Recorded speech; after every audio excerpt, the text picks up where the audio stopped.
So tonight we want to discuss the question of religion. Many people, they'll say to me, are you a Hindu? They'll ask, are you Hindu? Or are you Christian? Or what are you?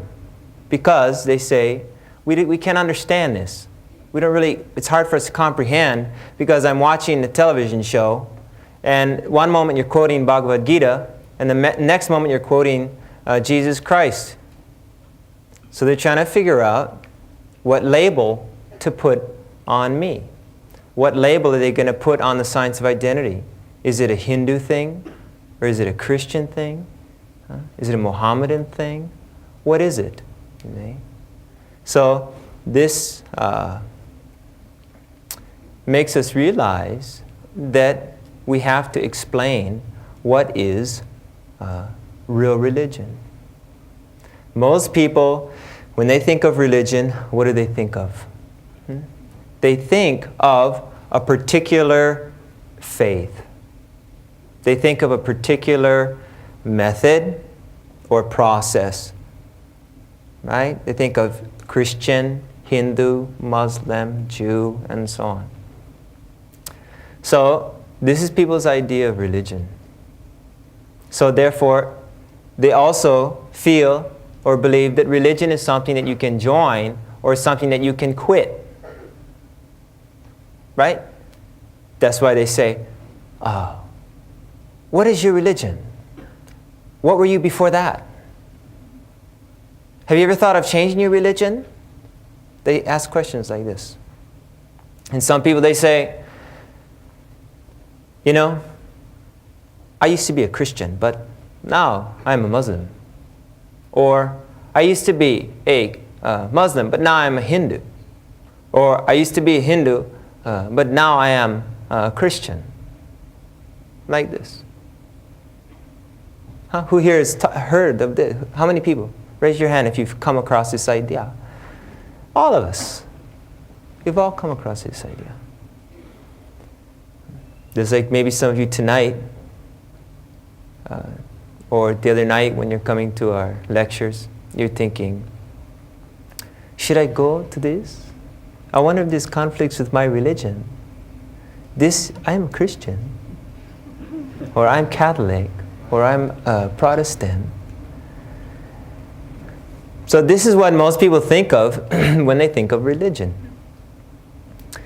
But in fact, this is not really the proper definition of religion. There is a quote which I'd like to read from my spiritual master, Srila Bhaktivedanta Swami. He writes in this connection on the word Sanatana Dharma. He says, the English word religion is a little different from Sanatana Dharma. Religion conveys the idea of faith, and faith may change. One may have faith in a particular process, and he may change that faith and adopt another process. But Sanatana Dharma refers to that activity which cannot be changed. For instance, liquidity cannot be taken from water, nor can heat be taken from fire. Similarly, the eternal function of the eternal living entity cannot be taken away from the living entity. So, here we have another whole way of looking at the question of religion. That is, religion is not something that you join or quit, but rather religion is your fundamental essence, which can't be taken away from you. Your religion is that which can't be taken from you, which is part of you, just like you can't have fire without heat. You can't have water without wetness. If there's water, there's going to be wetness. You can't take it away. So, the science of identity is actually the uncovering of your true identity, your true eternal religion. What is it that cannot change about you? What is it that you cannot change? You can change your faith. You can go from Christian to Buddhist or Buddhist to Muslim or whatever. Right? You can change that. So obviously that's not eternal. What were you before you were a Christian? Before you called yourself a Christian, what were you? What were you before you called yourself a Hindu? Or a Muslim or whatever? Obviously, if something can be left behind, if you can leave behind the label or the process of Christian or Muslim or whatever, then it means it's not you. It's not inseparable from you. So it's not your eternal identity. It's not your eternal function. What is that which can't be taken away from you? It is described in the Bhagavad Gita as being these two things. One, your eternality. You are eternal. And two, you are by nature rendering service. So in fact, the eternal religion, or the actual religion of the eternal living being, is his function of rendering service. Everybody renders service to somebody else. Everybody. Even the politicians who are thinking they're going to get away with something and have all the people serve them, end up having to serve the whims of the voters. Or serve those who pay for their campaigns. Everybody's serving. The communist is serving the state. The laborer is serving the capitalist. Everyone is serving. Even the big industrialist, who does he serve? His wife.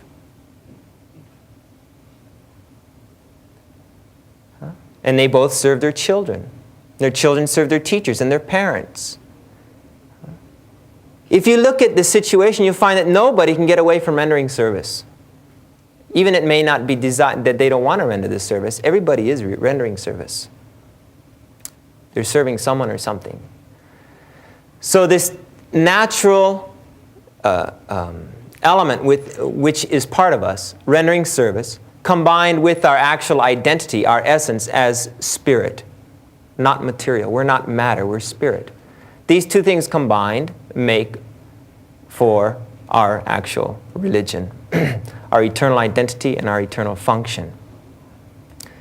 The eternal religion of the eternal living being is rendering loving service eternally to the Supreme Being. Really, religion means the spirit soul, the part and parcel of God, rendering loving service to the Supreme Soul. This is the actual, eternal, natural function of the living entity. Who am I? I am spirit, soul, in essence. I am eternal. I am not made of matter. I am not temporary. What is my position? I am dominated. I am not all-powerful. I am controlled by both natural and social elements. From the law of time to the traffic light to diseases, governmental laws, so many things. Social laws and natural laws dominate us. So we're not God. We're not the Supreme Soul. We're rendering service to others also. We can't get away from it. Even when we try, we end up rendering service. Even those so-called great gurus who pose as being God end up rendering service by having to serve the whims of their disciples, by having to do all kinds of mystic tricks in order to keep those followers. So they have to serve them. Everybody's rendering service. So we're dominated. We're eternal. We're not all-powerful, yet we are eternal. We are spirit in essence, not matter. And we are actually part and parcel of the Supreme Spirit. So, my real religion as a dominated part and parcel of God, my real religion, my real natural function is obvious: rendering loving service to God. So this is real religion. Real religion means that which you can't take away from yourself. And what you can't take away from yourself is your identity as God's eternal servant. Whether you try to forget that you're God's eternal servant, whether you try to identify yourself as your temporary body or not, whether you recognize your identity as part and parcel of God, or whether you deny this fact, whether you say that you are temporary and you claim that God does not exist, it doesn't matter. You are still an eternal part and parcel of God. You are still spirit in essence, and you still are, in fact, His servant. You may not be willingly serving Him, but in fact, you are serving. Everybody's serving God one way or the other, directly or indirectly. In the material world, everybody's serving God. How is that? We're all serving God indirectly. Does anybody know how? We're serving God indirectly because we're serving Maya, illusion. And illusion is the energy of God. Illusion, Maya, ignorance, is actually working. Material nature is working under the direction of God. Material nature is not independent from God. Material nature is not acting on its own. Material nature is not God. There is a controlling element, a controlling being behind material nature, the origin of material nature, the cause of all causes, and that is God. Material nature is working under the direction of the Supreme Lord. So even those who don't believe in the existence of God, even those of us who try to get away from God, who don't want to serve God, even those who don't want to serve God, we come to the material worlds and we try not to serve God. We try to imitate God. We try to be God. Even we end up indirectly serving God, even though we try to deny His existence. We end up serving Him by serving our senses, by serving illusion, by serving material nature. We're the servants of time. We're the servants of all the laws of material nature. We serve material nature.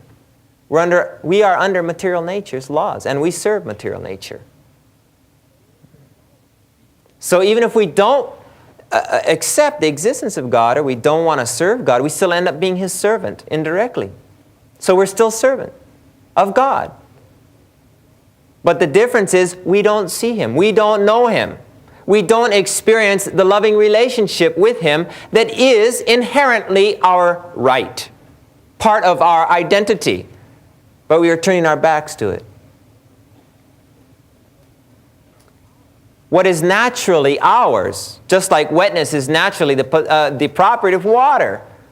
What is naturally ours, that is our eternal relationship with God, that I am His servant, and having this loving relationship with Him, we don't want to see it. We're not seeing it now because we are serving material nature. But in either case, we're still serving God. We're still under the jurisdiction of God. So nobody cannot serve God. Either we serve God directly and experience the happiness in it, we experience the love in it, or we serve God indirectly. We end up serving illusion, Maya.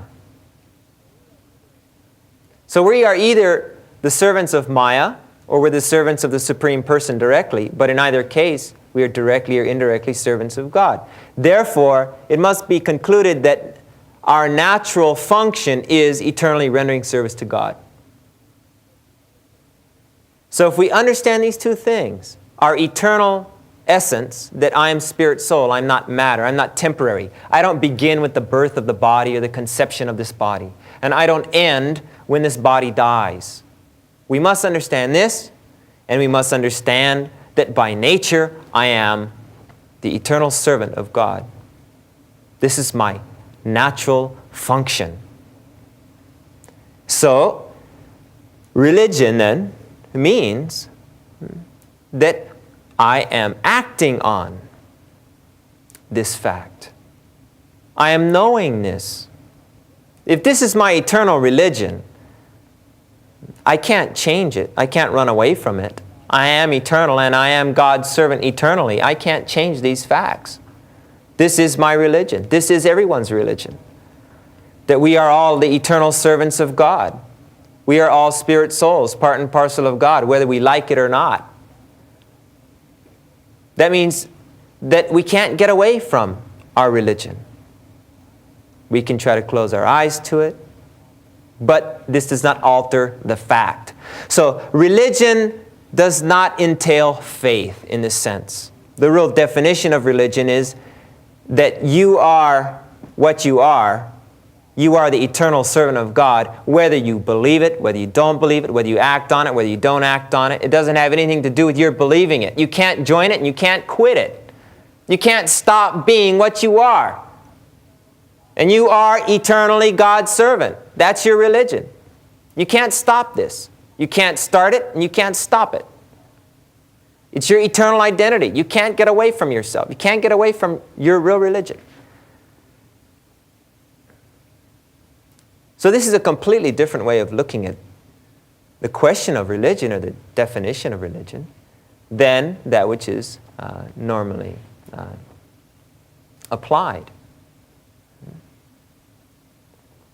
Try to understand that a particular faith or a particular process which is meant to help you achieve or realize your real identity, your relationship with God, that this process itself is not religion. Because you can change the process. You can change from the Catholic process to the Mohammedan process. You can change from process A to process B, from process B to process C, and so on. So therefore, the process itself is not religion. This should not be very hard to understand. Religion is that underlying truth, the absolute truth, which cannot change, which the process is meant to help you come to realize. The process that we are engaging in here, the chanting of particular names of God, the process of bhakti yoga, which sadhana bhakti, which you are applying or trying to apply in your lives, this process is not itself religion.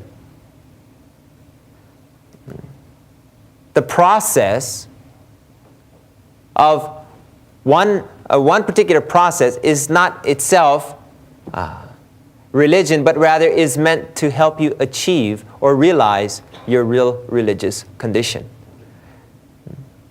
So then any particular process should be judged according to whether or not it helps you come to this standard of understanding your identity, your relationship with God.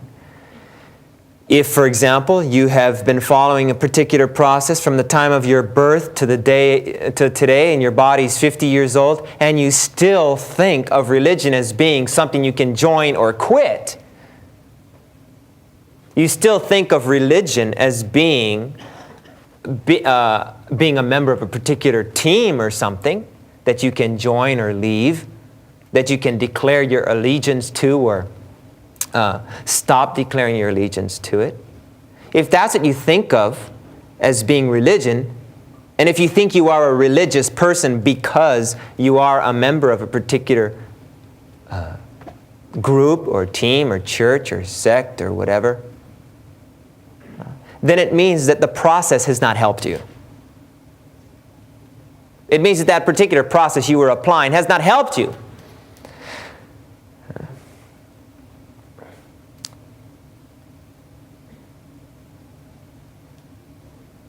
if you don't know who you are yet, if you don't know your real religion yet, if you don't know religion, if you don't know who you are, that you are the eternal spark of God, the eternal part and parcel of God, that you are His eternal servant,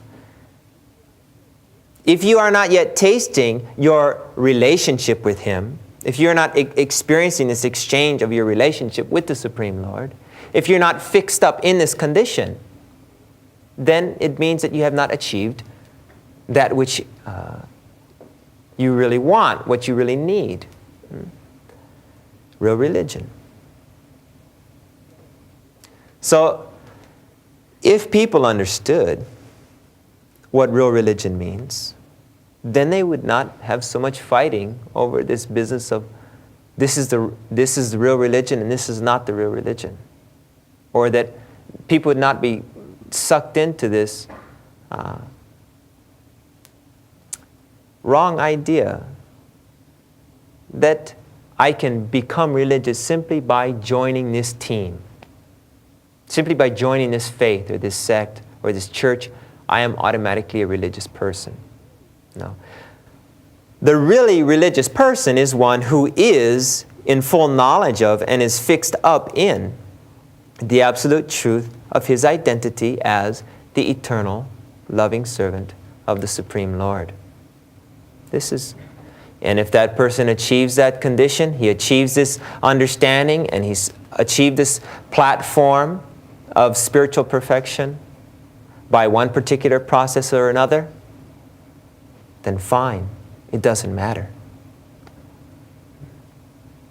Is this understandable? It's not very difficult to understand.